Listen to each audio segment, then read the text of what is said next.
తమ్ముడు బోనం చేస్తుండే అక్కడ, అందుకని వెళ్తున్నాం అందరము.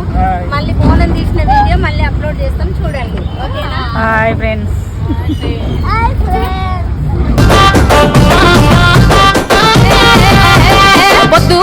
పొద్దున లేసి పుట్టా తల్లికి బొట్టును పెట్టి పసుపు బండారులే అమ్మ మైసమ్మ, బాడి పంటల భారం మోపి పాలాటకాయ నీకే కొట్టి బోన